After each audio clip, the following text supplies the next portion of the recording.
Ya, Anda kembali bersama kami dalam editorial sepekan. Ini sudah segmen terakhir. Saya ke Pak Salman ya, Pak Salman. Sebenarnya dari pantauan PPATK digunakan apa saja sih nih uang 800M yang ini kan bukan jumlah yang sedikit. Ya, sebagaimana tadi di awal ya, saya katakan bahwa pelaku tindak pidana pencucian uang itu menggunakan berbagai cara ya, untuk uang itu bisa semakin jauh dari penelusuran dari penegak hukum ya. Dia bisa tipologinya ada, dia bisa dimingling, dicampur dengan yang halal ya, harta yang benar, dicampur diinvestasikan ke tempat-tempat yang sah gitu. Kalau untuk kasus FT First Travel ini, sebagaimana kita tahu ya, di media pun mungkin sudah dibicarakan bahwa uang-uang itu sebagian dipergunakan memang untuk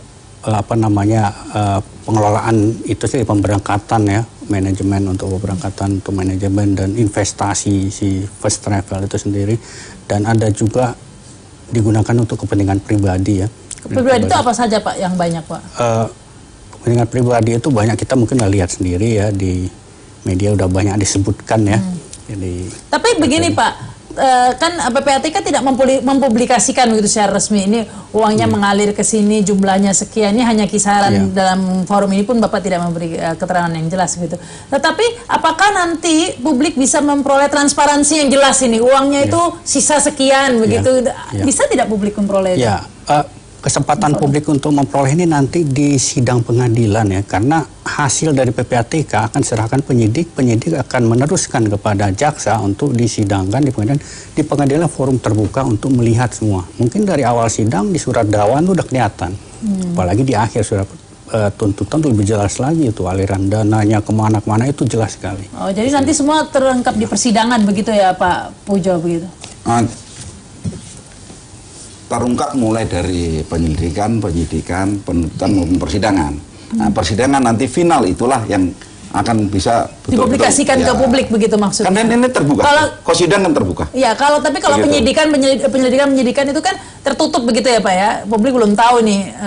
Karena ini kita tidak mungkin memberikan informasi secara terbuka full, sementara karena ini masih banyak hal yang dimungkinkan kita bisa mendapatkan tambahan-tambahan data, informasi, proses. Jadi kita nantikan saja begitu ya. Ini yang terakhir mungkin Pak, sekaligus closing statement Pak Edi. Harapan saya pada masyarakat jangan terlalu cepat percaya terhadap hal-hal seperti kasus yang sekarang ini untuk umroh dan haji ini. Kenapa? Iming-iming daripada pelaku kadang-kadang contoh seperti ini. Murah katanya kan, servis bagus dan lain. Kalau investasi keuntungan yang besar. Dan kasus-kasus yang hampir sama modus-modus seperti ini itu banyak sekali berkaitan dengan multi level marketing, dengan janji-janji yang bagus, keuntungan yang baik dan lain-lain, tapi nanti hasil ujung-ujungnya penipuan. Nah, berkaitan dengan ini masyarakat jangan cepat percaya terhadap hal-hal seperti ini. Kemudian yang memegang fungsi-fungsi pengawasan kalau berkaitan dengan umroh dan haji ini, Kementerian Agama, OJK, Polri, PPATK ini harus kerjasama untuk mengawasi hal-hal seperti ini supaya jangan terjadi lagi. Kalau sudah terjadi seperti sekarang ini, sulit buat kita kalau untuk mengembalikan uangnya. Seperti polisi, mungkin polisi nanti bisa sampai orang yang terhukum termasuk hukum berat lah. Tapi kalau untuk mengembalikan uangnya kan susah. Baik. Itu ada proses-proses hukum yang panjang, bukan hanya di polisian. Baik, terima kasih ini Pak Edi, Pak Pujo, juga Pak Salman. Dan tentunya publik terus akan memantau ya ini kasus First Travel, juga sekaligus mungkin bagi pembelajaran bagi kita semua ya, untuk agar lebih hati-hati tidak tertipu dengan modus-modus seperti ini. Saya Rama Sarita, terima kasih atas perhatian Anda. Selamat malam, sampai jumpa.